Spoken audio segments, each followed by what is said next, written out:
Students, हम पिछले video की श्रृंखला से जो पढ़ने जा रहे हैं, आज उसी को मैंने एक सेंट्रलाइज या एक ये कहिए एक एकीकृत रूप में, ताकि आपको पूरी तरह से अच्छी तरीका से वेन डायग्राम समझ में आता है। वेन डायग्राम पढ़ रहे थे जब हमने देखा था, ये सभी मैंने वीडियो के अलग अलग हिस्सों में आपको समझाए थे। आज मेरा ये प्रयास रहेगा इस वीडियो के माध्यम से, वीडियो की जो हमारी श्रृंखला चल रही है, इस कक्षा का हमारा उद्देश्य क्या रहेगा। इस क्लास का उद्देश्य ये रहेगा कि एक साथ जो भी वेन डायग्राम के, वेन रेखा चित्र के जितने भी डायग्राम बनते हैं उसको एक साथ पढ़ने का हम प्रयास करेंगे। सबसे पहले हमने देखा था कि मैंने आपको यहाँ से शुरुआत की थी वेन डायग्राम से पहले, जब हम निरपेक्ष निरुपाधिक तर्क वाक्य पढ़ रहे थे तो मैंने क्या कहा, निरपेक्ष निरुपाधिक तर्क वाक्यों को पहले प्रतीक दिया, उन प्रतीकों को रेखा चित्रों में बदला, रेखा चित्रों में बदलने के साथ जो ये श्रृंखला चली आ रही थी, आज वापस उसको रिवीजन के तौर पे देखते हैं। और फिर हम क्या करेंगे, वेन डायग्राम के माध्यम से निरपेक्ष निरुपाधिक तर्क वाक्यों को देखते हुए निरपेक्ष न्याय युक्तियों की वैधता जांचेंगे, उन क्वेश्चंस को सोल्व करेंगे, देखेंगे वेन डायग्राम के माध्यम से किस प्रकार ऐसा किया जा सकता है। तो सबसे पहले हमने यहाँ से शुरुआत करते हैं। ये एक वृत्त बताया था, मैंने कहा एक रेखा चित्र बनाते समय एक डायग्राम बनाया था एक वर्ग का। यह है वृत्त एस वर्ग को सूचित करता है। एस नामक एक वर्ग हमने पढ़े थे जब हमने व्याप्ति पढ़ी थी, गुण और परिमाण पढ़े थे। तो वर्ग का अर्थ होता है किसी भी समूह के सदस्यों को एक साथ सूचित करना। जैसे मैं आपको कहूं मांसाहारी पशु, तो यह क्या हुआ, एक वर्ग हुआ मांसाहारी पशुओं का। तो इससे आप क्या समझेंगे, ऐसे पशु या ऐसे जानवर जो मांस का भक्षण करते हैं। या मैं कहूं बुद्धिमान छात्र, बुद्धिमान छात्राएं, तो इनका अर्थ क्या होगा, इन वर्गों का अर्थ यह होगा कि जो छात्र हैं वो बुद्धिमान है, समस्त उस वर्ग में आ जाते हैं। वर्ग का या क्लास का तात्पर्य है एक जैसी समान विशेषताओं वाले सदस्यों को एक साथ समूह के रूप में व्यक्त करना है। तो उसमें इनके माध्यम से दर्शाया जाता है। सबसे पहले यह वृत्त क्या दिखाता है, एस वर्ग को सूचित करता है। उसके बाद दूसरा वृत्त आता है, यह वृत्त क्या करता है, एस वर्ग रिक्त नहीं। यह वृत्त क्या बताता है, यह वृत्त बताता है, यह वृत्त बताता है कि एस वर्ग रिक्त नहीं है। रिक्त अर्थात खाली नहीं है। जो ये एस वर्ग है यहाँ दिखाया जा रहा है, क्या लिखा है, यह वृत्त बताता है एस वर्ग रिक्त नहीं है, इस वर्ग में सदस्य हैं जैसे एक्स एस बराबर नॉट इक्वल टू 0। इसका तात्पर्य है कि जब कभी हमें ऐसा रेखा चित्र देखने को मिलेगा जिसके अंदर एक्स हो, वो वृत्त क्या बताता है कि यह वृत्त, यह तो सबसे पहले वृत्त को बताया, फिर अगर ऐसा लिखा हो तो यह बताता है इस वृत्त खाली नहीं है, रिक्त, या इसका मान 0 के बराबर नहीं है, 0 के बराबर नहीं। 0 के बराबर नहीं है तो मतलब इसके कुछ सदस्य हैं, कुछ सदस्य के कितने हमें नहीं पता, तो हमने मान लिया जैसे x। तो जब भी ऐसा रेखा चित्र आएगा तो हम क्या समझेंगे, यह एक रिक्त वर्ग नहीं है, इसके कुछ सदस्य हैं जैसे x। और उसके पश्चात आता है, यह छायांकित वृत्त दिखाता है कि s एक रिक्त वर्ग है, इसके कोई सदस्य नहीं। जब भी इस तरह का छायांकित या भरा हुआ, जो दिखने में भरा हुआ दिख रहा है, देखो ये इसमें से एक एक्स दिख रहा है, जो दिखने में ऐसे छायांकित है, शेडेड है, भरा हुआ दिख रहा है, वह वृत्त क्या दिखाएगा, वह वृत्त सदैव यह दिखाएगा कि यह एक रिक्त वर्ग है। इसको कुछ कई बार इस तरह से भी दिखाया जाता है, जो कि आगे के आप देखेंगे, मैंने बताया था कि कई बार हम अपनी सहूलियत के लिए, क्योंकि जब हम प्रश्न पत्र हल करते हैं आंसर पुस्तिका में या उत्तर पुस्तिका में, तो इस तरह का शेडेड बनाना हमारे लिए थोड़ा कठिन होता है। तो उस छायांकित को दिखाने के लिए इस तरह के माध्यम से भी दिखाया जा सकता है, दोनों ही तरह के माध्यम सही होते हैं। तो यह छायांकित वृत्त क्या दिखाता है कि एक एस एक रिक्त वर्ग है, इसके कोई सदस्य नहीं। उसके पश्चात हम आते हैं इसके दूसरे हिस्से, यह दिखाता है निरपेक्ष या निरुपाधिक तर्क वाक्य, निरपेक्ष या निरुपाधिक तर्क वाक्य हैं, उनके एस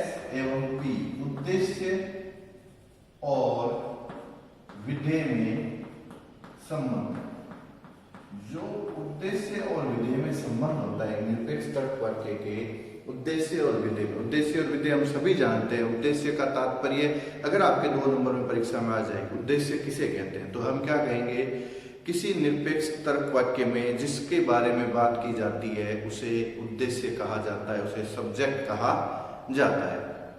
विधेय निरपेक्ष तर्क वाक्य के उद्देश्य पद के बारे में या उद्देश्य पद के विषय में जो कुछ कहा जाता है उसे निरपेक्ष तर्क वाक्य का विधेय या प्रेडिकेट कहते हैं।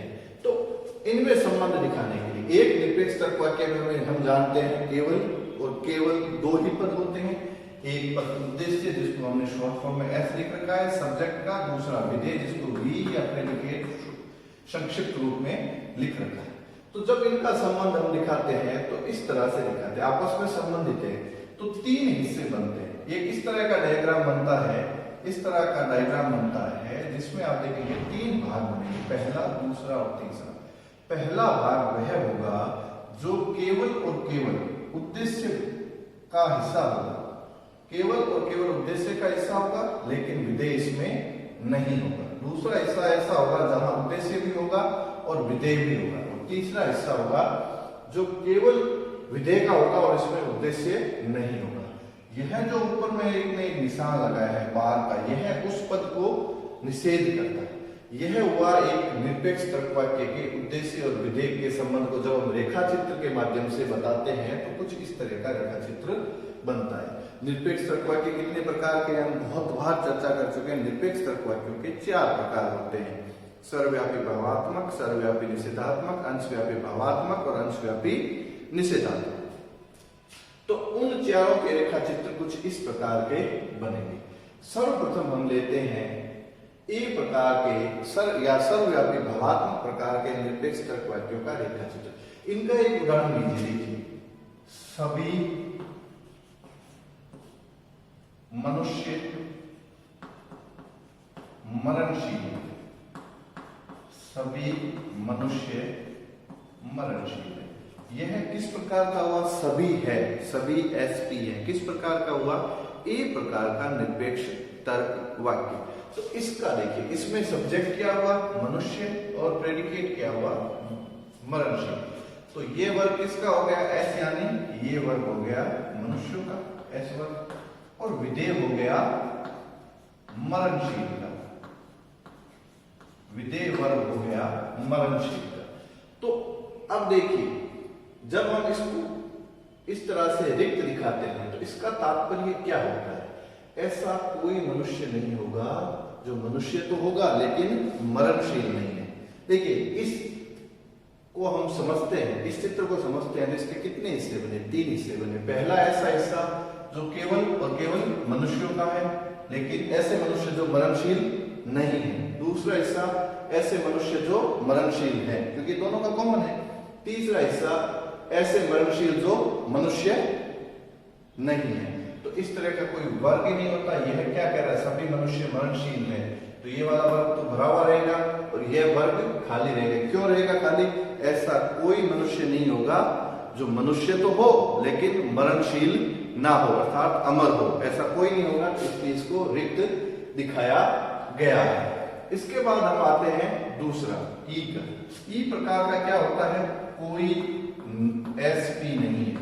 उसका एक उदाहरण लेते हैं, कोई मछली स्तनधारी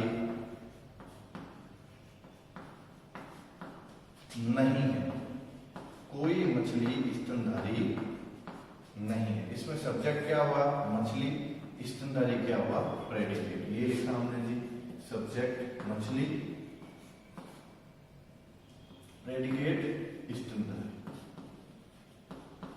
यह क्या कह रहा है कि मछलियों का जो वर्ग है वो स्तनधारी वर्ग में नहीं होगा, या स्तनधारियों का वर्ग मछलियों में नहीं होगा। अर्थात ऐसी कोई भी मछली नहीं होगी जो स्तनधारी के वर्ग में भी आती है, या ऐसा कोई भी स्तनधारी नहीं होगा जो मछलियों के वर्ग में आएगा। अर्थात दोनों के कॉमन भाग को खाली दिखाया गया है। कॉमन भाग को रिक्त क्यों दिखाया गया है, यह वर्ग किनका है, मछलियों से संबंधित है, यह वर्ग किन से संबंधित है, स्तनधारियों से संबंधित है।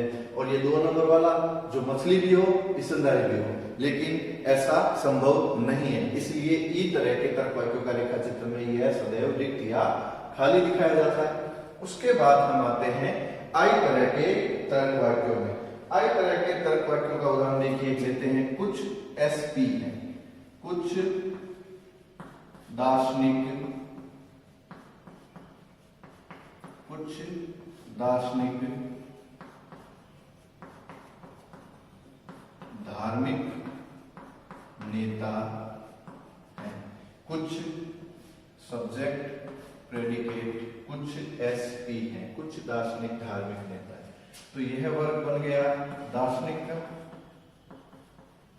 और यह बन गया धार्मिक नेता का।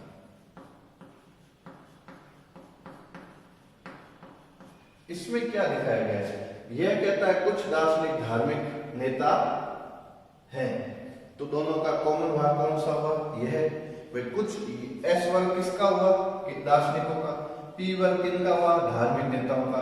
तो एक नंबर हिस्सा तो उन दार्शनिकों का होगा जो धार्मिक नेता नहीं है। 3 नंबर वर्ग उनका होगा जो धार्मिक नेता जो है दार्शनिक नहीं है। 2 नंबर वर्ग जो कॉमन है, जो दार्शनिक भी होगा धार्मिक नेता भी होगा, उनको हमने दिखा दिया एक्स। एक्स मैंने क्या बताया? जब भी एक्स लिखा हुआ आएगा तो क्या होगा? यह रिक्त वर्ग नहीं है, इसके सदस्य है। कितने सदस्य हमें नहीं पता, इसलिए हमने एक प्रतीकात्मक रूप से मान लिया, सिंबलाइज रूप में एक्स नाम दे दिया। वो 2, 5, 10, 500, 1000 कुछ भी हो सकता है। तो कुछ दार्शनिक धार्मिक नेता आई प्रकार का जब भी बनेगा तो इस तरह का बनेगा। इसके पश्चात हम आते हैं ओ प्रकार के निरपेक्ष तर्क वाक्यों का रेखा चित्र। इनका उदाहरण होगा कुछ एसपी नहीं है, कुछ पशु मांसाहारी, कुछ पशु मांसाहारी नहीं, कुछ एसपी नहीं। यह पशुओं का वर्ग हो गया और यह मांसाहारी का वर्ग हो गया। अर्थात कुछ पशु ऐसे होंगे जो मांसाहारी नहीं होंगे। यह पशुओं का वर्ग है, यह ऐसे पशुओं का वर्ग है जो पशु भी है और मांसाहारी का है, और यह ऐसे मांसाहारी है जो पशु नहीं है। तो यहां क्या बताया गया? कुछ पशु मांसाहारी नहीं है, तो कौन सा है? एस। एस का वह भाग जो विधेय का हिस्सा नहीं है। अर्थात हमें दिखाना क्या है? कुछ ऐसे पशु दिखाने हैं जो मांसाहारी नहीं है, तो दिखा दिया। 1 नंबर का जो भाग है वो मांसाहारी वर्ग में तो नहीं है, लेकिन पशुओं से संबंधित है, इसलिए इसके कुछ सदस्य हैं। कुछ सदस्य कितने हैं हमें नहीं पता, तो हमने क्या मान लिया? एक्स। तो यह हुआ निरपेक्ष न्याय वाक्यों का प्रतीकात्मक रेखा चित्र, सॉरी निरपेक्ष तर्क वाक्यों का प्रतीकात्मक रेखा चित्र। ए का, ई का, आई का, ओ का हमने सभी को उदाहरणों के माध्यम से समझा है। देखिए जैसे मनुष्यों का, सभी मनुष्य मरणशील है, तो मनुष्यों का ऐसा वर्ग जो मरणशील नहीं है वो क्या रहेगा? हमेशा खाली रहेगा। कोई मछली स्तनधारी नहीं है, तो मछली और स्तनधारी साथ साथ कभी नहीं हो सकते, तो जो दोनों का कॉमन भाग है वो हमेशा रिक्त रहेगा। कुछ दार्शनिक धार्मिक नेता है, तो दार्शनिक और धार्मिक नेता दोनों साथ साथ रहेंगे, तो वहां कुछ सदस्य होंगे, तो जैसे एक्स। कुछ पशु मांसाहारी नहीं है, वह वर्ग जहां पशुओं का वह वर्ग जो मांसाहारी नहीं है वह सदैव क्या रहेगा? वहां कुछ सदस्य रहेंगे एक्स। इसी को शॉर्ट रूप में यहां देखिए एस और पी, जैसे कि मैंने आपको बताया निरपेक्ष तर्क वाक्य में उद्देश्य और विधेय, हमें उद्देश्य विधेय एस पी पर ही ध्यान रखना है। उसकी जगह कौन से शब्द प्रयुक्त हैं उन पे ध्यान नहीं देना। यहां यह आ सकता था कुछ कुत्ते घोड़े हैं, कोई गधा मनुष्य नहीं है, कुछ मनुष्य, कुछ छात्राएं बुद्धिमान नहीं। इस तरह से शब्द बदलते जाएंगे, लेकिन हमारा ध्यान किस पे रहेगा? उद्देश्य और विधेय, सब्जेक्ट और प्रेडिकेट। उसके बाद आते हैं आकृतियां या फिगर।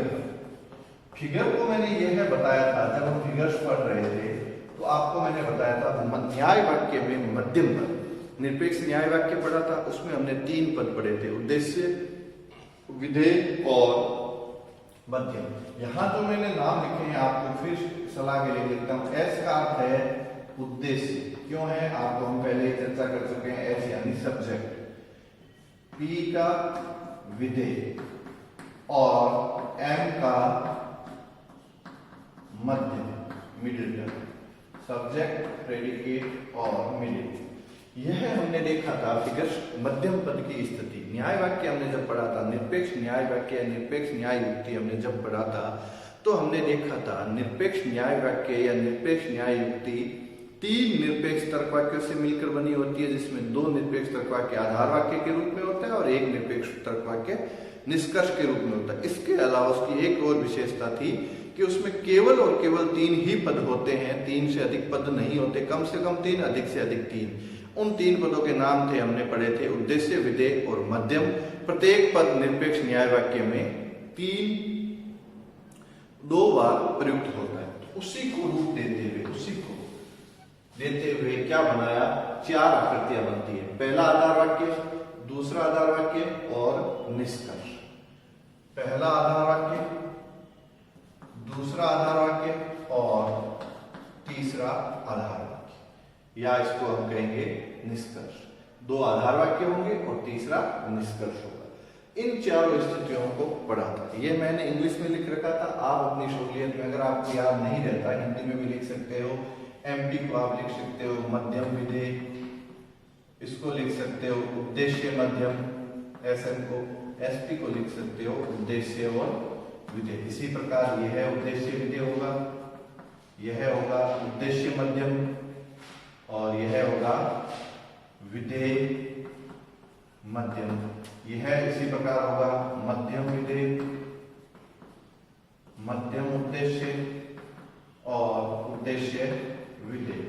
और चौथी आकृति का भी यही होगा, विधेय मध्यम, मध्यम उद्देश्य और उद्देश्य विधेय। यह 4 आकृतियां ऐसे याद करें। जब भी हम याद करने वेन डायग्राम करेंगे तो यह 4 प्रकार की आकृतियां ही बनेगी। 4 प्रकार की आकृतियां कौन सी बनेगी, पहली, दूसरी, तीसरी, चौथी। इनको याद करना, आपको याद एकदम आसान है। आप देखिए कुछ भी नहीं है, एमपी, एसएम, एसपी, यहां से अगर आप ऐसे याद करोगे तो कुछ भी नहीं। पहला एमपी है तो फिर पीएम है, फिर एमपी है तो पीएम है, या ऐसे याद कर सकते हो MP, SM, SP, PM, SM, SP, MP, MS, SP, PM, MS, SP. या आपको हिंदी में याद रहे तो मैं भी, वी में, मैं भी, वी में, ऊ में, ऊ में, मैं ऊ, वी, ऊवी, ऊवी, ऊवी। नीचे तो निष्कर्ष में तो सदैव उद्देश्य और विधेय ही रहेगा। इसके पश्चात अब हम आते हैं जॉन वेन के रेखा चित्र। अभी तक हमने निरपेक्ष तर्क वाक्य देखे थे। निरपेक्ष तर्क वाक्य में हमने देखा था केवल 2 ही पद होते हैं। 2 ही पद होते हैं तो उनके उद्देश्य और विधेय को इस तरह से 2 वर्गों के माध्यम से दिखाया गया था, या 2 वृत्त के माध्यम से दिखाया गया था। 2 वृत्त इसलिए दिखाए गए थे, यहाँ 2 ही प्रकार के वर्ग बनते, एक उद्देश्य पद का वर्ग और एक विधेय पद का वर्ग। लेकिन निरपेक्ष न्याय वाक्य, निरपेक्ष न्याय युक्ति में हमने देखा था 3 पद होते हैं, वहां 3 पदों के वर्ग होते थे। उनको दर्शाने के लिए निरपेक्ष न्याय युक्ति के, निरपेक्ष न्याय युक्ति के उद्देश्य, विधेय, मध्यम पदों के संबंध को दिखाने के लिए इस तरह का एक रेखा चित्र बनता है। क्योंकि यहाँ 3 पद हैं तो 3 प्रकार के, 3 पदों के तीनों के अलग अलग वर्ग बनेंगे। उन तीनों वर्ग को दिखाने के लिए कुछ इस तरह का रेखा चित्र बनेगा।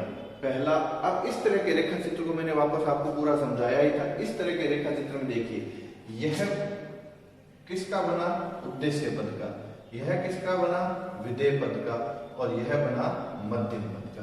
तो जिस तरह यहाँ देखिए निरपेक्ष तर्क वाक्य में 3 भाग होते थे, लेकिन जब हम निरपेक्ष न्याय युक्ति या न्याय वाक्य में देखेंगे तो वहां कुल 8 भाग बनेंगे, कुल 8 भाग बनेंगे। इन 8 भागों को देखिए इस तरह से देखिए। जो सबसे 1 नंबर का भाग है वह केवल और केवल उद्देश्य वर्ग, ऐसा हिस्सा है जो केवल और केवल उद्देश्य वर्ग में है। इसमें मध्यम और विधेय इसका हिस्सा नहीं है। इसको आप देखोगे तो ये उद्देश्य वर्ग का भी है, विधेय वर्ग का भी है, लेकिन यहाँ मध्यम का भाग नहीं है। अब आप इस पर्टिकुलर एक विशेष इस जगह को देखोगे तो यहाँ सिर्फ और सिर्फ विधेय वर्ग है, उद्देश्य और मध्यम नहीं है। जब हम इस चौथे नंबर हिस्से को देखेंगे तो वह क्या होगा, यहाँ उद्देश्य भी है, मध्यम भी है, लेकिन विधेय नहीं है। 5 नंबर एक ऐसा हिस्सा है जो उद्देश्य, विधेय और मध्यम तीनों का कॉमन है। तीनों ही जगह यहाँ आते हैं, उद्देश्य भी आता है, विधेय भी आता है और मध्यम भी आता है। 6 नंबर वह भाग है जहां विधेय 6 नंबर वह भाग है जहां विधेय और मध्यम तो है लेकिन उद्देश्य नहीं है। और 7 नंबर एक ऐसा हिस्सा है जो केवल और केवल मध्यम पद का भाग है, उद्देश्य पद और विधेय पद का भाग नहीं है। और अंत में आठवां भाग वह भाग है जो ना तो उद्देश्य का है, ना विधेय का है और ना ही मध्यम पद, अर्थात इन तीनों से ही अलग है। यह निरपेक्ष न्याय युक्ति के उद्देश्य, विधेय और मध्यम पद के संबंध को दिखाने का कुछ ऐसा रेखा चित्र बनता है। यहाँ आपको पुस्तकों में इस तरह का पार्टीशन नहीं मिलेगा, ये आप लोगों की सहूलियत के लिए, सहूलियत इसलिए कि आपको आसानी से समझ आ जाए। इसके साथ साथ मैंने आपको यहाँ यह भी बताया था कि उद्देश्य पद में कौन कौन से आते हैं, 1, 2, 4, 5, विधेय पद में 2, 3, 5 और 6, मध्यम पद में 4, 5, 6 और 7। ये देखिए उद्देश्य पद 1, 2, 4 और 5 सब्जेक्ट, या मैं यहाँ लिख सकता हूँ उद्देश्य, इसको शॉर्ट रूप में पू भी लिखा हुआ है, P यानी विधेय, इसको मैं V में भी लिख सकता हूँ। और तीसरा है M यानी मध्यम या फिर म, जो भी सही लगे मुझे। तो यहाँ देखिए पहला, दूसरा, चौथा और 5वां उद्देश्य वर्ग में आ रहा है, दूसरा, तीसरा, 5वां और 6वां विधेय में आ रहा है, और चौथा, 5वां, 6वां और 7वां मध्यम पद का हिस्सा है। उद्देश्य पद के भाग यह है, विधेय पद के भाग यह है और मध्यम पद के भाग यह है। तो इस एक पूरे इसको एक सेंट्रलाइज सिस्टम मैंने इसलिए किया कि अगर हमारी फिजिकल क्लासेज होती तो हम आसानी से आमने सामने बैठ के क्वेश्चन आंसर करके समझ सकते थे, लेकिन यहाँ जो व्यवस्था चल रही है ऑनलाइन कक्षाओं की, उसको देखते हुए उसको मैंने एक सेंट्रलाइज एक साथ शब्द ला दिए ताकि आपको पूरा एक साथ समझ आ जाए। आप ऐसा भी कर सकते हो कि इसका आप स्क्रीनशॉट लेके अपने सामने रख सकते हो, जब आप क्वेश्चन सॉल्व करोगे तो इसकी एक फोटो लेके स्क्रीनशॉट लेके रख सकते हो, जिससे कि जब भी आप वेन डायग्राम में क्वेश्चन करोगे आपको पूरा आसानी से समझ आ जाएगा। और मैं चाहूंगा सभी छात्राएं इसका एक स्क्रीनशॉट ले ले इस पूरी स्क्रीन का, ताकि हमें जब मैं वेन डायग्राम के क्वेश्चंस आपको समझाऊंगा तो आपको आसानी से ये पूरा समझ आ सके।